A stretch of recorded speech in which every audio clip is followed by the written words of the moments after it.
अस्सलाम वालेकुम व्यूअर्स, मैं हूं डॉक्टर अली हैदर। उम्मीद करता हूं कि आप खैरियत से होंगे।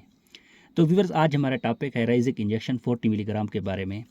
तो राइजिक इंजेक्शन मैदे के अंदर जलन, मैदे के अंदर तेज़ाबियत, मैदे में शदीद दर्द और मैदे के अंदर ज़ख्मों के लिए एमरजेंसी की सूरत में यूज़ किया जाता है। तो व्यूअर्स, इस वीडियो में राइजिक इंजेक्शन की कंप्लीट इन्फॉर्मेशन आपको मिलेगी। राइजिक इंजेक्शन को सही तरीका इस्तेमाल, इसका डोज और साइड इफ़ेक्ट क्या है। तो व्यूअर्स, ये सब जानने के लिए इस वीडियो को लास्ट तक ज़रूर देखिएगा ताकि इसके बारे में कंप्लीट इन्फॉर्मेशन आपको मिल सके। तो व्यूअर्स, इससे पहले मेरे यूट्यूब चैनल को सब्सक्राइब करें और बेल आइकन का बटन दबाएं ताकि मेडिसिन के रिलेटेड इन्फॉर्मेशन आप तक पहुंचती रहे। राइजिक इंजेक्शन का जेनरिक नेम ओमेप्राजोल है। ओमेप्राजोल का ताल्लुक proton pump inhibitor drug group से है। तो व्यूअर्स, अब बात करते हैं इसके इस्तेमाल के बारे में। एसिडिटी एंड हार्ट बर्न में इसको यूज़ किया जाता है, यानी जब मैदे के अंदर एसिड की मकदार बढ़ जाए तो इसको इस्तेमाल किया जाता है, जिससे मरीज़ को छाती और पेट में दर्द महसूस हो और मैदे में जलन सी होती है तो इसको इस्तेमाल किया जाता है। इसके अलावा व्यूअर्स, गैस्ट्रोइसोफेगल रिफ्लेक्स डिजीज़ में यूज़ किया जाता है, यानी जो हम खाना खाते हैं वो खाना हमारे गले की तरफ वापस आता है, जिससे मरीज़ को बहुत तकलीफ़ होती है। तो डॉक्टर ओमेप्राजोल को प्रेस्क्राइब करते हैं। और इरोसेफ एसोफेगाइटिस में भी दिया जाता है, यानी जब एसिड मैदे से इसोफेगस खुराक की नाली की तरफ आता है तो नाली के अंदर से ज़ख़म बन जाएं, छाले बन जाएं, सूजन हो जाए तो डॉक्टर राइजिक इस्तेमाल कराते हैं।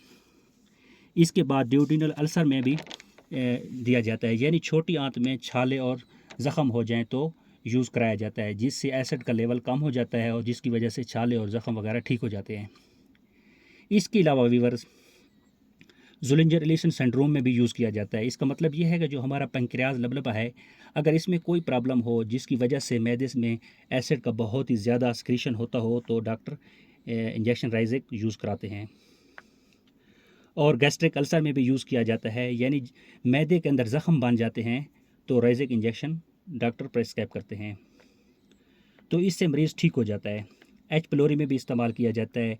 इसके अलावा जो मरीज़ एक लंबे अरसे से पेन किलर टेबलेट, एनसेड टेबलेट इस्तेमाल कर रहे होते हैं, जैसे टेबलेट ब्रूफिन और सनफ्लेक्स वगैरह, तो इससे मैदे के अंदर ज़ख़म बन जाते हैं तो इंजेक्शन राइजिक को इस्तेमाल किया जाता है।